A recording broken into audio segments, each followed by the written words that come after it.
মুহাম্মদুর রাসূলুল্লাহ সাল্লাল্লাহু আলাইহি ওয়াসাল্লাম বলেন, আমি প্রতিদিন 100 বার আল্লাহর কাছে তওবা করি। কতবার? 100 বার। আমি আপনি কতবার করি?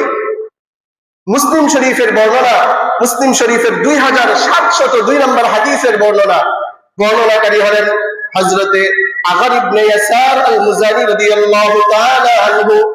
হযরতে আগার ইবনে ইয়াসার আল মুজানি রাদিয়াল্লাহু তাআলা আনহু বলেন, قال رسول الله صلى الله عليه وسلم, আল্লাহ রাসূল সাল্লাল্লাহু আলাইহি ওয়াসাল্লাম বললেন, ইয়া আইয়ুহান নাস, হে মানব সকল, হে লোক সকল, তুবু ইলাল্লাহ, তোমরা আল্লাহ তাআলার কাছে তওবা করো। ফাইন্নী আতুবু ফিল ইয়াউমি ইলাইহি মিআতা মাররা, আমি প্রতিদিন 100 বার আমার রবের কাছে তওবা করি। আমি প্রতিদিন কতবার রবের কাছে তওবা করি? 100 বার। তাহলে একটা কথা মনে রাখতে হবে, নবীগণ আল্লাহ তাআলার নির্বাচিত বান্দা, আল্লাহ তাআলার তত্ত্বাবধানে জীবনের শুরু থেকে শেষ পর্যন্ত কাটিয়েছেন, তারা কোনোদিন কোনো গুনাহ করেন নাই। আহলে সুন্নাত ওয়াল জামাতের সর্ববাদী আকীদা হলো যে নবীগণ মাসুম ছিলেন, নবীগণ নিষ্পাপ ছিলেন। প্রশ্ন হলো, নবীগণ যদি নিষ্পাপই থেকে থাকেন, নবীগণ যদি মাসুমই হয়ে থাকেন, তাহলে তারা আল্লাহ তাআলার কাছে তওবা কেন করলেন? বারবার আল্লাহ তাআলার কাছে ক্ষমা কেন চাইলেন? নবীগণ আল্লাহ তাআলার কাছে ক্ষমা চেয়েছেন রফায়ে দারাজাতের জন্য। এই কথা মনে রাখতে হবে, নবীরা জীবনে কোনোদিন গুনাহ করেন নাই। নবীরা জীবনে কোনোদিন গুনাহ করেন নাই।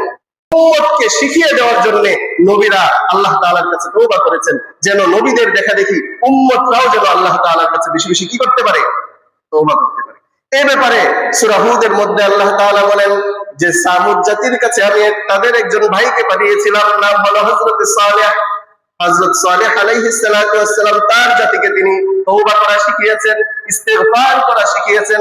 সূরা হুদের 61 নম্বর আয়াতে আল্লাহ তাআলা বলেন, وَإِلَى ثَمُودَ أَخَاهُمْ صَالِحًا قَالَ يَا قَوْمِ اعْبُدُوا اللَّهَ مَا لَكُمْ مِنْ إِلَٰهٍ غَيْرُهُ هُوَ أَنشَأَكُم مِّنَ الْأَرْضِ وَاسْتَعْمَرَكُمْ فِيهَا فَاسْتَغْفِرُوهُ ثُمَّ تُوبُوا إِلَيْهِ إِنَّ رَبِّي قَرِيبٌ مُجِيبٌ। আল্লাহ তাআলা বলছেন, আমি সামুদ জাতির কাছে তাদের ভাই হযরত সালেহকে পাঠিয়েছিলাম এবং সালেহ তাদেরকে বলল, ইয়া কওমি আবুদুল্লাহ, হে আমার কওম, হে আমার গোত্র, তোমরা আল্লাহর ইবাদত করো। মা লাকুম মিন ইলাহিন গায়রু, তিনি ছাড়া তোমাদের ইবাদতের উপযুক্ত আর কেউ নন। হুয়া আনশাকুম মিনাল আরদি, তিনি তোমাদেরকে এই জমিন থেকে সৃষ্টি করেছেন। ওয়াস্তামারাকুম ফিহা, এবং এই জমিনের মধ্যে বসবাসের সুযোগ করে দিয়েছেন, সুবিধা করে দিয়েছেন।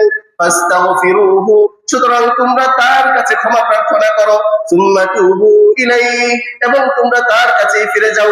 ইন্না রাব্বি করিবুম মুজিব, নিশ্চয় আল্লাহ তাআলা অতি কাছে এবং তিনি দোয়া কবুলকারী।